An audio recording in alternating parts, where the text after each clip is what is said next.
Yes, sir. Thank you.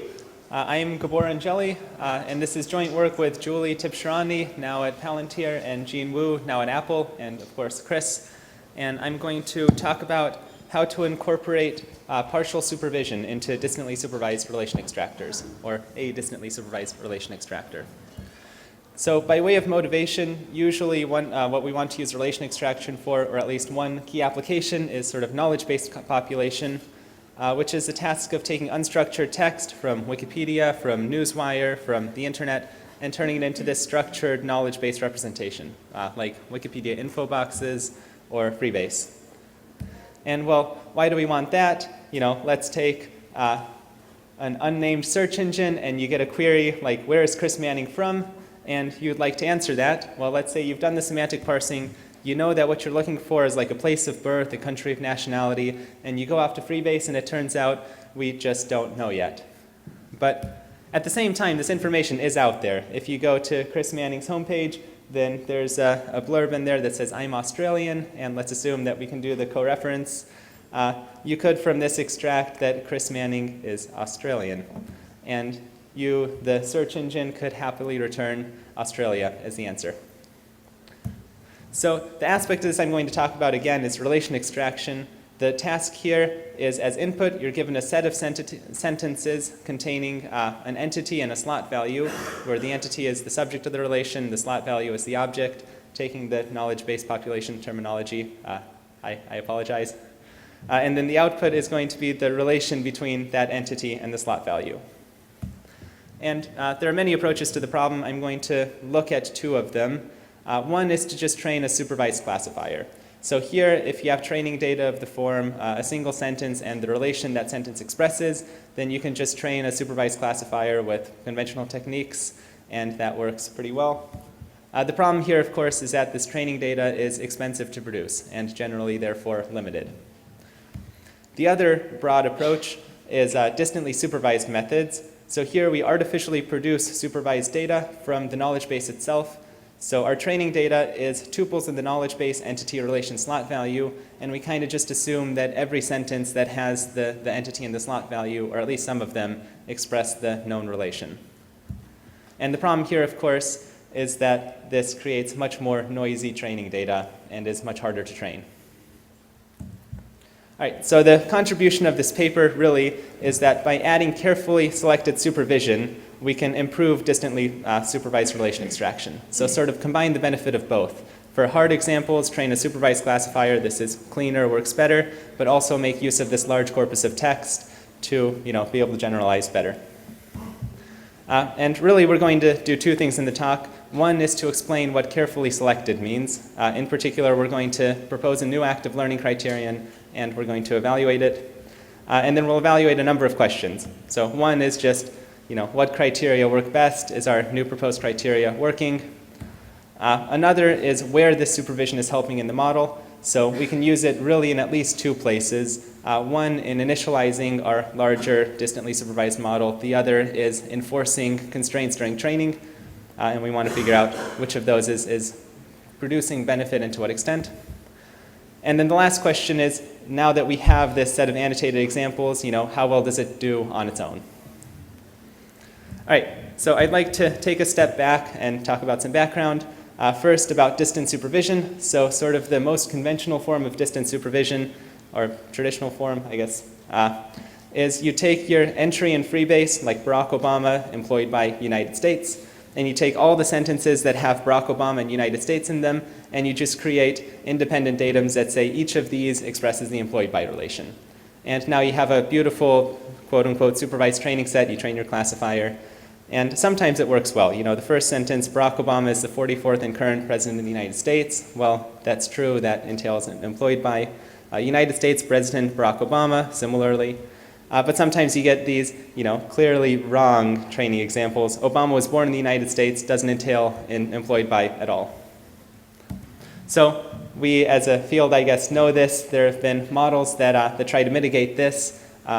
Multiar from UW. And what we're going to talk about primarily is multiple instance, multiple label learning from Stanford, Mihai Sărdeanu, 2012. So here, rather than just assigning the relation directly to the sentence, we say that there's this sort of intermediate object. And we still want information to propagate from the relations down to the sentences, but we're not going to constrain that all of the sentences have to express a particular relation, only that the relations as a whole the sentences as a whole entail these relations. So getting more concrete, jumping back to distance supervision, the graphical model looks something like this. Logistic regression, our input X is a sentence, our output Y is a relation, and there's just independent slices that we train. And then multiple instance learning, so the first half of multiple instance, multiple label, says, well, rather than putting a Y for every X, let's have a latent Z, a latent per sentence or per relation mention label for each of these sentences. And then it's just the aggregate of all these per sentence latent Z judgments that entails the relation we know. And actually not relevant for this talk, but the full model is multiple instance, multiple label learning, which says, in addition to having this latent layer, we can also propose multiple relations. So for example, Obama was both employed by and born in the United States, and we want to propose both of those from the same set of sentences. But what we're going to focus on is sort of providing partial supervision for this latent layer. And this is really an old problem. I mean, supervision is expensive, but very useful. We want to get some of it, and we want it to be as useful as possible. And there's an old solution to it, which is active learning. We take inspiration from the active learning literature. We're going to select a subset of latent Z's to annotate, and then we'll just fix it during training of the model. As a bonus, as alluded to earlier, this also creates a supervised training set that we can use to train a supervised classifier, and importantly also initialize the latent variable model with this supervised classifier. All right, so some statistics to motivate why we want to go through this to begin with. In our corpus, in practice, we have a little over 1.2 million sentences to annotate, so a little over 1.2 million latent Z variables that we could annotate. At 13 cents per annotation, with all the bells and whistles included, that would come out to $160,000 in annotation cost. And Chris is not keen on spending that. So we only want to annotate a subset of the data. This also, incidentally, introduces sort of a new spin on the task. I mean, conventionally, in a lot of prior work on active learning, you actually do have the fully annotated training set, and you're just trying to draw training curves. But you can, in principle, rerun it as much as you want and try out different things. In our case, I mean, we don't have the annotations. We have to get it right the first time, or else I show up in Chris's office and have to ask for more money. Lots of regret on that one. So going into our particular selection criteria, we're going to use variants of the query by committee criteria. So we're going to train k independent subsets of our MIML-RE model, sort of caricatured here. And then each of these will have a different opinion on each of the latent variables. So there will be a different multinomial for each of the latent Z's in each of the models. From this, we can calculate the Jensen-Shannon divergence from the mean prediction. And what this will give us is sort of a measure of disagreement on each of these latent variables. That is a measure of disagreement on each of the sentences we could annotate. And this, I should note here, this is actually potentially particularly useful in that if two models on two subsets of the data arrive at a different prediction on a Z, that suggests that they may have arrived at different local optima, and this may be just particularly valuable to annotate and to have the model jump out of one of these optima. So there are three selection criteria we build off of this. The first one is we ignore it completely. We say it doesn't matter which examples we annotate, supervision is good, and let's just choose some at random and annotate them. We'll call this uniform, sampling uniformly. There's another one, which is we take the examples with the highest Jensen-Shannon disagreement, and we call this high JS. And then our new criteria is sort of a compromise between the both. It says we want examples which are both representative, so that we're expected to see at test time, but also have high disagreement, so we sample proportional to the disagreement. And sort of to show this visually, this isn't real data, but the real data looks a lot like that. We have on the bottom the Jensen-Shannon disagreement, and on the top the number of examples with that disagreement. And sort of to the left, most of the examples we actually don't disagree a lot on. And it's arguably not all that valuable to provide annotations for them, because we're getting them right to begin with, or we're just getting them wrong and it's hopeless. And off to the right, we have examples which are potentially non-representative, as in examples that you're not expected to see at test time. They're weird constructs and, of course, very hard, but not hard in a useful way. To give a different visual representation, we can take our 3 committee members and 5 sample sentences. Obama was born in Hawaii, grew up in Hawaii. Let's say we're reading bizarre children's books and we have Obama Bear visits Hawaii. President Obama does something. Obama employed president of Exxon something or other. And if we sample uniformly, then we have a chance of hitting sentences that we're just getting right anyways and which are not providing us useful information. If we sample based on we take the examples with the highest disagreement, then we have the risk of picking too many of these strange sentences that are likewise non-informative. And the hope is that by doing the sampling, we get sentences which both have high disagreement, but are also representative of stuff we'll see at test time. Okay, so that's the bulk of the approach. The next part of the talk will be on experiments. So recall we have our 3 questions that I want to highlight in the talk. The paper has some more, but I think these are the most interesting ones. One is whether our proposed criteria is working. The other is where the supervision is helping. And the third is how well do we do with just a supervised classifier. We'll evaluate it in 2 experimental setups. One is the evaluation of Surianu 2012, which is just the original evaluation of the MIML-RE model. And the other is in vivo, so to speak, in Stanford's 2013 TAC-KVP system on the 2013 evaluation.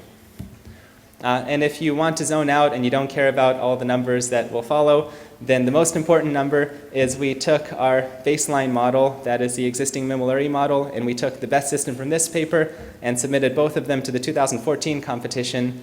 And empirically on this blind test set annotated by humans, we get a 4.4 F1 improvement. So it works, which is cool. Okay, so the first thing I want to show is just old news. MIML-RE works well. So if we have the black curve is traditional distance supervision, so just every sentence expresses the known relation. Then if we put on MIML-RE from Mihai's paper in 2012, we do better. And of course, we've been using the same model and tweaking the training data and so forth. So we have actually a different MIML-RE in a sense, but we do no worse and maybe even a little better. So from now on, this is going to be the baseline MIML-RE model. And the next thing we'd like to evaluate is how our different active learning criteria work. It turns out if you sample uniformly, you still do somewhat better. You get some improvement over MIML-RE just on its own. But you get a noticeably greater improvement from using any sort of active learning. So this is the high JS criteria, taking the examples with the highest disagreement. And if you do the sampling, then you do, well, roughly comparably, maybe a little better, but maybe I'm just biased and thinking it's better. In any case, though, if we take out all the curves and just show the baseline MIML-RE and our best model, then that's actually a fairly noticeable improvement. And in fact, as much, if not more, than the improvement you get from going to these latent variable models to begin with. The other evaluation that we can show here is the end-to-end evaluation in vivo in the 2013 system. So here we include IR and consistency and a bunch of other bells and whistles, which in part convolute the evaluation, but in part also make it, in a sense, more realistic. This is what you'd expect to see in the wild. Precision here is facts that humans judged as correct in 2013. Recall is anything that other teams found. And if you do no active learning, then you get an F1 of around 33.8. So this is a hard task. That's not a bad score at all. If you sample uniformly, you do a little better, almost an F1 better. If you do active learning of any sort, then you go up to around 37. And if you use our new criterion, then you get another 0.7 F1 improvement, which is not bad. And of course, in 2014, this is the number I showed earlier, we go from 27.6 to 32, so 4.4 F1 improvement by using sample.js as opposed to the no active learning condition up here. All right, so the other question we have is where this supervision is helping. So we're actually using it in 2 places. One is by fixing the latent Z's during EM, and the other is by initializing the model. And there's a question of, well, what if we don't initialize the model with the supervised classifier, but do what we did in 2012, so initialize it with distant supervision. And interestingly, it turns out that if that's the case, then active learning is a complete wash. It provides basically no benefit at all, which leads to the interesting insight that the supervision is not only useful for smoothing the objective and allowing the model to jump out of these local optima, but also by just initializing by a good local optima in itself. And it turns out the combination of the two actually gets the most performance. All right, the third point I want to make is that a supervised classifier actually performs surprisingly well on itself. So if we take just these 10,000 examples that we annotated and train a supervised example, then we do as well as our Mimolari baseline, maybe even a little better. And of course, this is not to say that you should drop all these latent variable models and from now on we're going back to supervised classifier land. If you just take Mimolari and initialize it with the supervised classifier, we already do better. And if you do both, then you do even better. So these examples are still very useful. And moreover, this is a bit circular. You need the Mimolari model to get the supervised examples to begin with. But nonetheless, I'd like to make just a last claim for supervised classifiers. I mean, we put a lot of numbers up at presentations, but behind the scenes, there's also a coding challenge of if you use a supervised classifier, you can replace this nasty, large-scale, big data, distantly supervised system with me stuck in the middle with actually a relatively small, very well-understood, easy supervised classifier. Easy enough that one is actually just included in the code, in the data release associated with the paper. And you can say, well, okay, but this costs a lot of money. And in some sense, that's true. We spent around $1,300 for each of the 3 conditions. But at the same time, it also costs around $1,000 for me to be here. And if you're nice to your students and buy them big screens, that's also roughly the same scale. And maybe it's actually worth it to avoid the giant KBP monster on the left. So the conclusions, there's 2 classes of conclusions I want to highlight. One is things you can use. So we have a new active learning criterion, sampling disagreement based on a committee of classifiers. And we show that it gets improvement even compared to other active learning criteria. We provide a corpus of annotated examples on the TAC KBP relation set, so you don't have to do the annotations if you're working on KBP in particular. And maybe the highest level takeaway is that it works. We got a 4.4 F1 improvement on 2014 slot filling.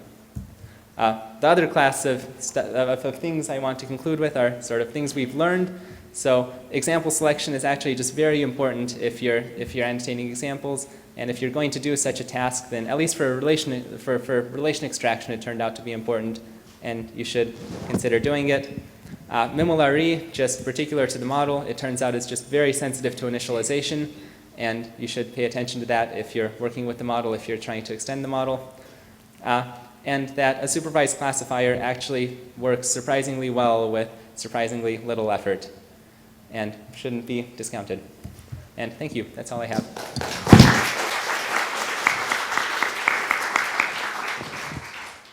We have plenty of time for questions. I think I missed this. So did you just do one round of active learning, or were you retraining and then getting more data and retraining? Yeah, so there's a reason that neither the title or the abstract have active learning in it. And it's because, I guess active learning is usually multiple iterations of this. Mm-hmm. But on the other hand, they usually also have a completely annotated data set and can just easily run multiple iterations. Mm-hmm. So for us, it's just one iteration. We show that there's benefit from a, one iteration active learning approach. And of course, you could rerun it, and we don't, because... And did you just arbitrarily choose how much you were going to label? Like, do you have an idea of what the learning curve would look like if you labeled more versus less? We do not. That would be a good question. Yeah, and then also, I guess you could, if you were going to do the full active learning, you could actually take your current system, extract facts, treat those as gold standard facts, and that would give you even more sentences that you could potentially label, right? Yeah, so it's certainly true that we could do the same process for longer, and it would presumably help, and we haven't. Cool, thanks. But that's a good point.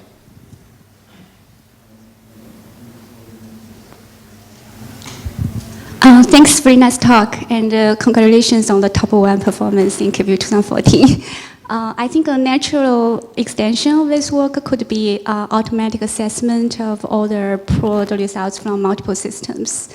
Did you ever consider about that? Maybe in that way you can save even more annotation cost from LDC. Maybe we even don't need any manual assessment anymore using your active learning. As in to use the annotations from previous years as supervision?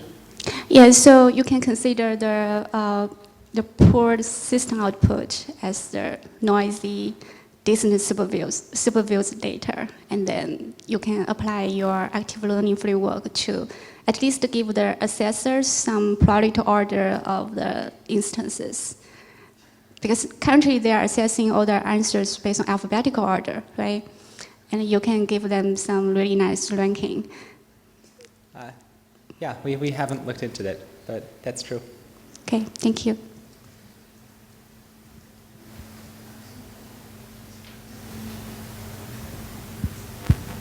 More questions?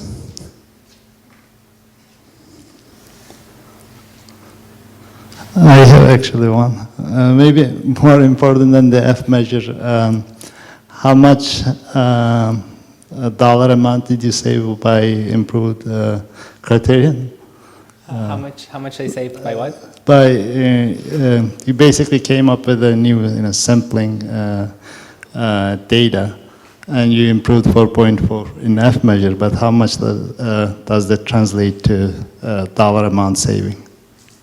Oh, as in how much the performance improvement translates to dollars saved? Like there are different ways of actually looking at the active learning results. One is you are improving the results. The other one is if you would spend the same amount of money, Okay. Yeah. So that I guess that's related to the learning curve. Like Yeah. at what point would you have had to spend to get the same result? Yes. And we haven't looked at that. In general, I guess we haven't looked at learning curves on the examples we annotated, and should and just haven't. Okay. They're noisier than you think they are, I guess is the insight I have.